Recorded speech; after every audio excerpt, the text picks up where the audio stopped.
你自己或你身边有人是猫奴吗？你知道历史上人类曾经把猫当神崇拜，也曾经把猫当魔鬼赶尽杀绝吗？到底以前的人是怎么样对待猫咪的，又怎么会演变到现在出现了一大堆的猫奴呢？今天就让我们一起来聊聊猫是怎么征服人类的吧。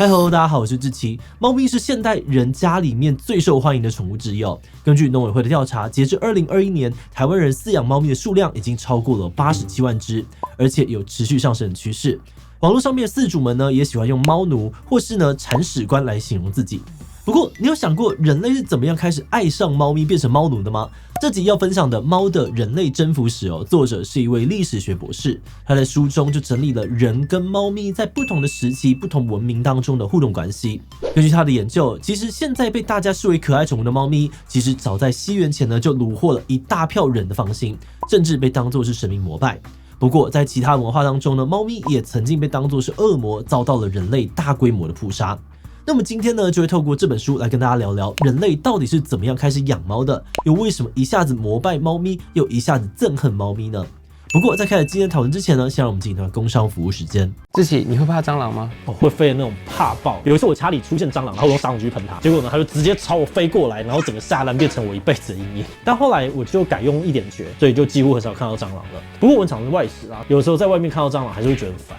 而且我跟你说，餐厅里面常见的是德国蟑螂，它跟家里常见的那种大蟑螂比起来，它体型更小，颜色更浅，喜欢吃的东西也不太一样，所以要防治是没有那么简单的啊。那怎么办？这边我想跟大家推荐，就是巴斯夫最近有为了室内餐饮业者打造的全新的产品——快点绝。它是质地更为湿软的耳机哦，对于德国蟑螂来说，它的味道好，口感佳。制打之后呢，只要5分钟就能够引诱附近的蟑螂过来吃。而且它跟1点绝最大的差异呢，就是快。它的有效成分达特南呢，能够快速的破坏神经传导系统，蟑螂在吃下去7小时之后就会死亡。不管是民宅或餐厅呢，都可以用快点绝速效灭蟑，再搭配1点绝长期防治，让小强家破人亡。想了解更多的资讯呢，欢迎参考巴斯夫灭蟑咨询室活动网站，做检测还能够抽限量的好礼。等不及的朋友呢，也可以直接到巴斯夫虾皮官方卖场参观选购。购买1点绝时，输入以下折扣码，还有更多的优惠等你来拿哦。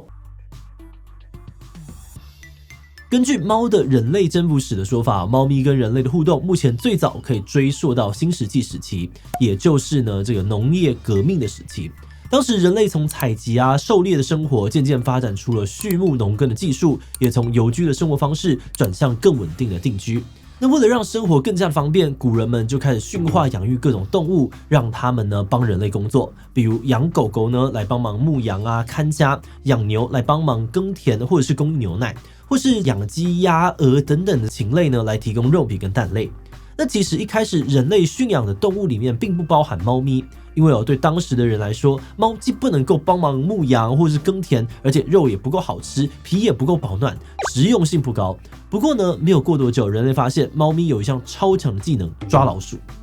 由于这个时候呢，人类的农耕技术进步，粮食的这个产量逐渐提高，所以老鼠呢也开始跑到人类定居的地方生活。它们不但会偷吃人类的农作物，还会带来各种疾病，让古人们很是头痛。不过，随着老鼠们闯入人类的生活范围，老鼠的天敌野猫也就跟着一起出现了。而这野猫呢，不仅天生就喜欢抓老鼠，根本呢不需要人类训练指挥，而且对人类的农作物没有什么兴趣，也不需要人类特别去提防。所以人跟猫呢就这样子渐渐形成了互利共生的关系。久而久之后，人类就开始对猫咪产生兴趣，然后就决定，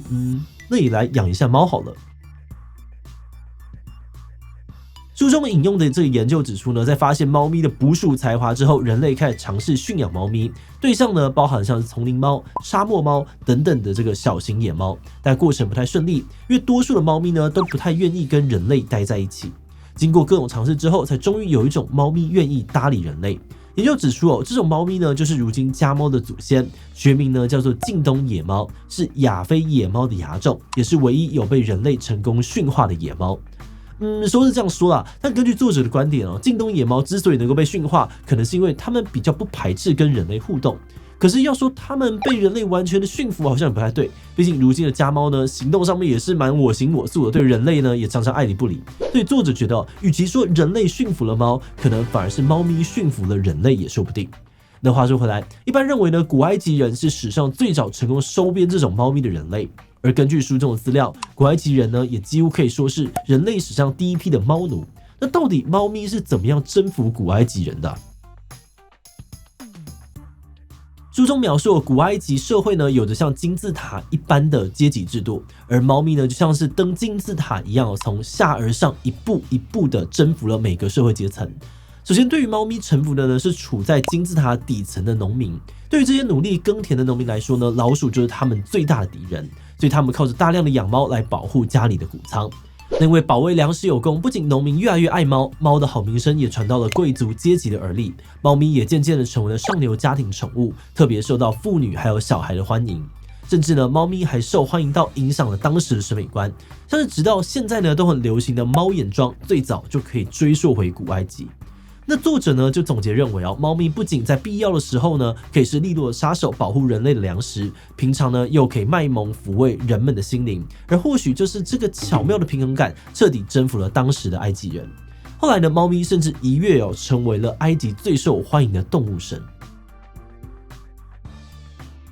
古埃及其实有很多的动物神，但就跟其他多神论的文明一样，这些神明的地位呢有高有低，而其中猫首人身的女神巴斯特呢是他们最重要的主神之一，象征着光明、生育跟守护，几乎家家户户都会供奉。在西元前5世纪，古希腊作家希罗多德呢曾经拜访埃及而根据他的记录，当时猫女神巴斯特的祭典呢是古埃及最重要的节日之一，每年都会有超过70万人参与。那在猫女神的加持之下，古埃及家猫的地位也水涨船高。有记录就显示当时如果有人的家里面的这些猫过世了，全家呢都会把眉毛剃掉来表示哀悼。就连当时的执政者呢也订定出了专门保护猫咪的法律，禁止人民欺负猫咪，包含了惹猫生气都不行。那如果有人犯了杀猫罪不论他是故意谋杀或者是过失致死，都可能面临死刑。因为在当时呢，伤害猫咪就等于是伤害神明。此外呢，还有传说指出，西元前525年的这个佩卢西姆战役当中，波斯帝国的国王看着古埃及人爱猫成痴，下令把猫女神巴斯特画在盾牌上面。结果古埃及士兵看到之后不敢进攻，就这么打了败仗。那虽然碍于年代久远这个传说到底是真是假，在学界还有争议，但光是有这种故事存在呢，就似乎反映出了古埃及人是出了名的爱猫。而这种对于猫咪的信仰是一直到公元前30年，埃及被罗马帝国统治，官方禁止崇拜猫女神之后，猫咪才就此走下了神坛。后来猫咪随着商人的贸易活动被运出了埃及，但随着猫咪奔向世界各地，它们在不同的地方也受到了截然不同的待遇。比如在英国威尔斯呢，猫咪是备受尊敬的谷仓守护者，但在法国，猫咪却被看作是会跟人类抢食物用，没有什么用的吃货。甚至到了中世纪的欧洲呢，猫咪还进一步的被妖魔化，变成人人喊打的魔鬼。在中世纪的欧洲呢，教会握有非常大的政治权力。书中指出，当时教会为了巩固这个权威，积极的打压各种非基督宗教的信仰，因此呢，曾经被当作是神的猫咪也被视为是异端，需要加以铲除。西元1233年呢，罗马教皇就颁布了这个教皇诏书，认定了猫咪是魔鬼的化身，任何人信仰或爱护猫咪，就等于是背弃上帝，接受撒旦的诱惑。后来呢，欧洲兴起了猎物运动时，民间更流传说女巫会化身成各种的动物，而其中最常见的说法就是变成猫咪。在这样子的社会氛围之下呢，当时的欧洲就出现了一股狂热的屠猫风潮，有大量的猫咪被指控是魔鬼跟女巫，然后遭到人们用极其残忍的方式处死，使得猫咪的数量锐减。而在没有足够的猫咪帮忙抓老鼠的情况之下，也变相加重了鼠疫的猖獗。那虽然在中世纪结束之后呢，欧洲也不再这么的迷信宗教，但前后算一算猫咪在欧洲的名声也臭了好几百年。所以即使呢在进入了文艺复兴、启蒙时代之后，猫咪在欧洲社会的地位也还是很卑微。那就连这个欧洲启蒙运动代表性人物大名鼎鼎的哲学家笛卡尔都认为，猫咪根本没有痛觉，只是一种机器而已。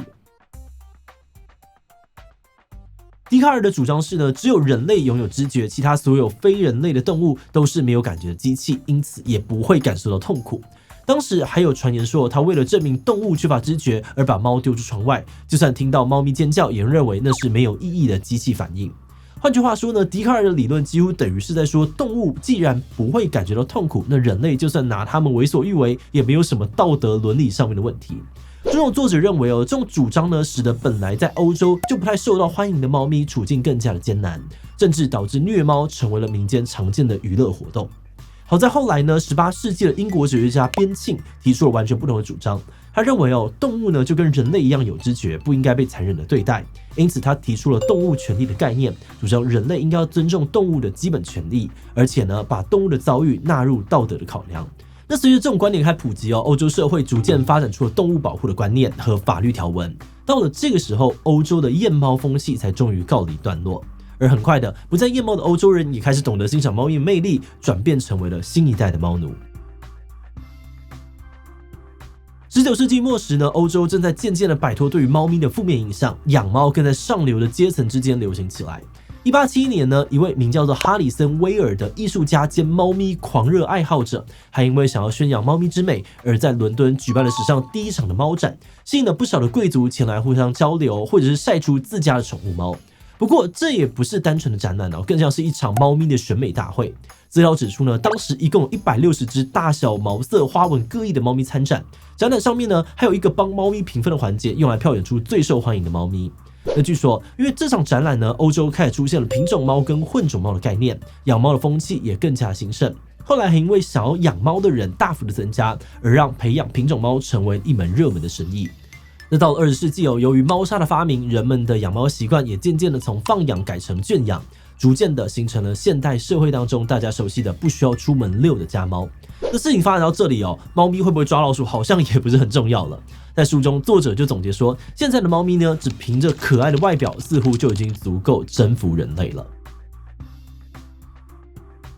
听了这集下来呢，应该会有些观众会疑惑说，为什么今天在讲历史几乎都锁定在欧洲？那这边也要跟大家解释一下，我们今天聊到的内容呢，其实只是这本书的第1跟第2章。作者在书里面呢，还收录了很多其他文化当中人跟猫咪的互动历史。比如说呢，书里面就有介绍到中国宋朝人呢，也跟古埃及人一样爱猫成痴，清朝的这个乾隆皇帝超爱吸猫等等。只是今天呢，因为时间的关系我们主要只针对古埃及还有欧洲的部分做介绍。所以也很推荐大家呢，可以把这本书找来看看。尤其整本书虽然资讯量满点但读起来却非常的轻松有趣，很多的章节更是疗愈身心。那话说回来，在看完这本书之后呢，我们也发现同样都是猫咪，但在不同的年代环境之下，人们呢对于它的方式却截然不同。所以说，虽然这本书的主角是猫，但我们好像呢也可以透过猫跟人类的互动关系，看到历史上面形形色色的人，还有人类观念的演变。当然也不只是猫咪很多动物的命运都受到了人类的观念左右。不过我们觉得比较有趣的一点是，跟其他的动物比起来呢，猫咪对人来说或许真的蛮特别的。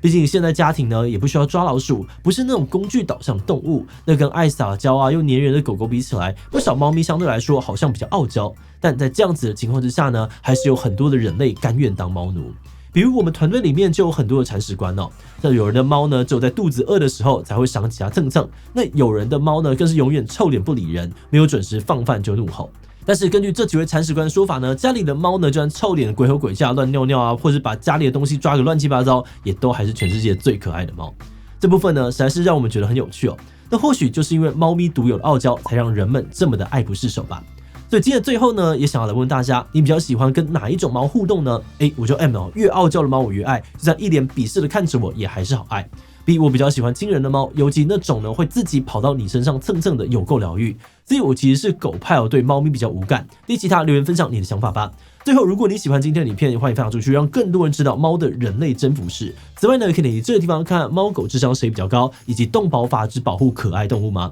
那么今天的这期就到这边告一段落，我们就明晚再见喽。